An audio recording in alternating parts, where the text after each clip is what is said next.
नमस्कार, एक बार फिर से आप सभी का स्वागत है।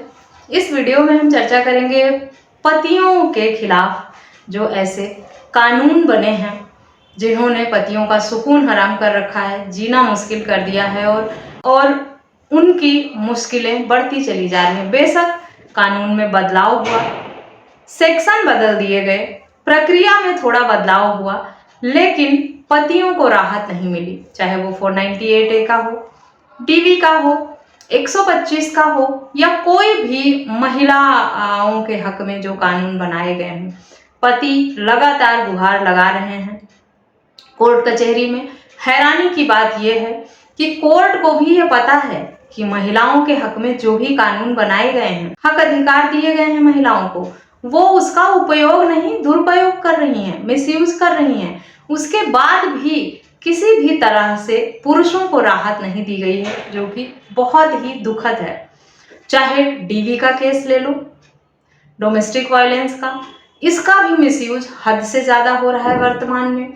महिलाएं मेंटेनेंस के लिए, राइट टू रेजिडेंस के लिए, बच्चे की कस्टडी के लिए, विजिटिंग राइट के लिए या संपत्ति में हिस्सा मांगने के लिए इस सेक्शन का उपयोग करती हैं और पति के साथ साथ ससुराल के अन्य सदस्यों को भी इसमें इन्वॉल्व कर लेती हैं बेवजह। यहाँ तक कि सीनियर सिटीजन्स जो हैं, सास ससुर, बुजुर्ग, माता पिता, उन्हें भी इसमें प्रताड़ना का सामना करना पड़ता है। अगर कानून को ये पता है, सरकार को ये पता है, कोर्ट अच्छे से जानता है कि इन सेक्शंस का उपयोग नहीं, दुरुपयोग हो रहा है। आए दिन हाई कोर्ट, सुप्रीम कोर्ट के जजमेंट में ये कहा जाता है, सुप्रीम कोर्ट की गाइडलाइन आई है, निर्देश आए हैं कि सोच समझ कर इन प्रक्रियाओं में आगे की कार्रवाई की जाए। उसके बाद भी कहीं से भी पति और ससुराल वालों को राहत नहीं है, मिसयूज ही हो रहा है कानून का। आखिर कब तक और कब बदलाव आएगा? सब कुछ जानते हुए, समझते हुए भी कोई बदलाव की तरफ क्यों नहीं कदम बढ़ा रहा? क्यों पुरुषों को राहत नहीं मिल रही है? और आखिर कब मिलेगी राहत?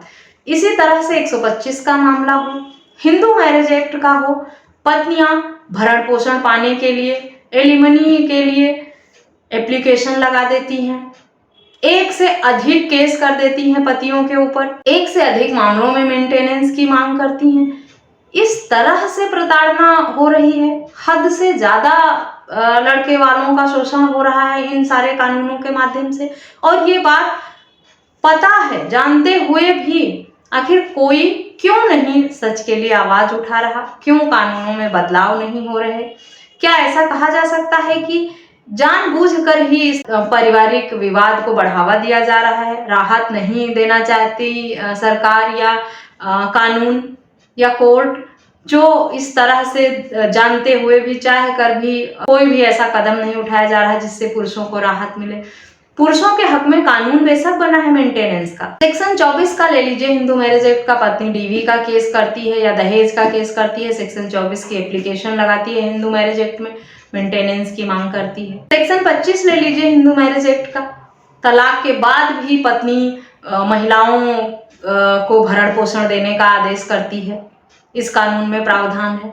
आखिर कब तक ये चलेगा? जब ये महिलाएं अबला थीं, इन पर कोई ये पढ़ी लिखी नहीं होती थी, अपने आप को भरण पोषण करने में सक्षम नहीं थी, ये दूसरे पति और परिवार पर ही डिपेंड थी, तब बना था ये कानून।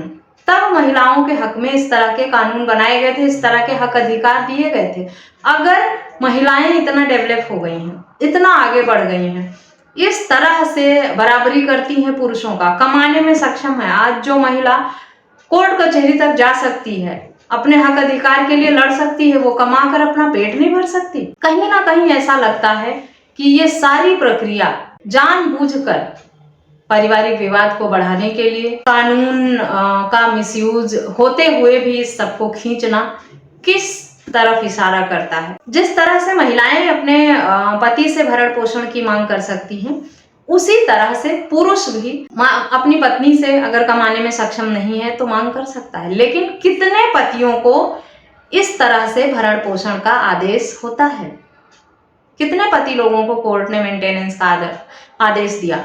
जब बराबर ही कानून है महिला और पुरुष दोनों के लिए। पति को यह क्यों कहा जाता है कि आप अगर शारीरिक रूप से सक्षम हैं तो आप पत्नी से मेंटेनेंस नहीं मांग सकते, आपको भरण पोषण का आदेश नहीं होगा। शारीरिक अक्षमता ही, आप विकलांग हो गए हैं शारीरिक रूप से, मानसिक रूप से, कमाने में सक्षम नहीं है, चल फिर नहीं सकते, या आपकी ऐसी मानसिक स्थिति है कि आप काम नहीं कर सकते, तब आपकी पत्नी, फीमेल पार्टनर आपकी जिम्मेदारी उठा सकती है, भरण पोषण करती है।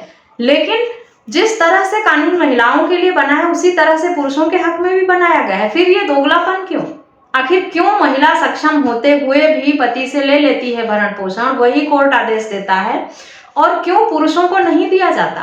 कहाँ से बराबरी है? बहुत टाइम से दिमाग में ये सारी चीजें चल रही थी, कानून को लेकर, बदलाव को लेकर।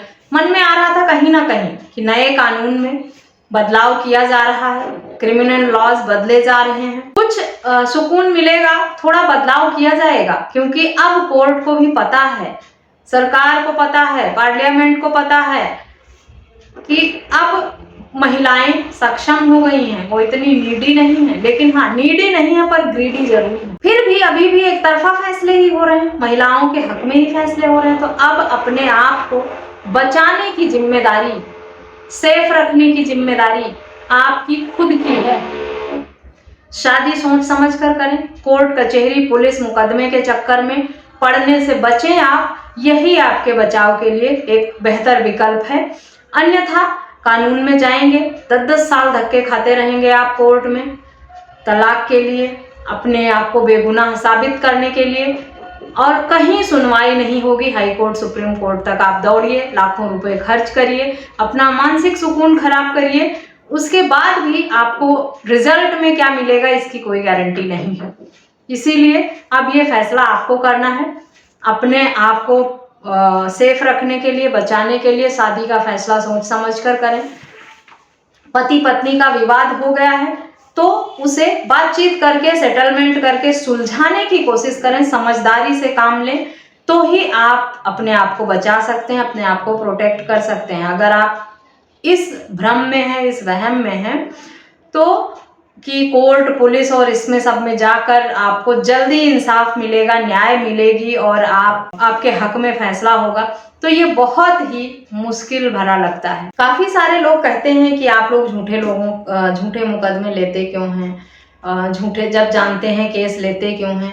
कोर्ट से पूछिए, कोर्ट को भी पता है, लेकिन हम सब जो कानून बना है उसके दायरे में काम करने के लिए बाध्य हैं। जो कानून का दायरा है उसी में रहकर हमको काम करना है, उसी प्रक्रिया को हमें फॉलो करनी है। बेहतर विकल्प यह है कि कानून बदला जाए। अब जरूरत है कानून में बदलाव लाने की। महिलाएं सक्षम हो गई हैं, कमा रही हैं, पढ़ी लिखी हैं, हाईली क्वालिफाइड हैं, इंडिपेंडेंट हैं। अब वो बेसहारा, बेरोजगार, बेचारी और अबला नारी की श्रेणी में नहीं रह गई हैं। इसीलिए आपको अब आवाज उठानी है, थोड़ा समझदारी से काम लेना है, अवेयर रहना है अपने बचाव के लिए, तभी आप इंसाफ पा सकेंगे और बच पाएंगे इस तरह के ट्रैप से। अदरवाइज आपकी कमाई और आपके जीवन का कीमती समय इसी सब में खराब होने वाला है। फैसला आपको करना है कि आप जल्दबाजी में या सोच समझ कर फैसला करेंगे जिससे आपकी लाइफ का अच्छा और बुरा समय आएगा।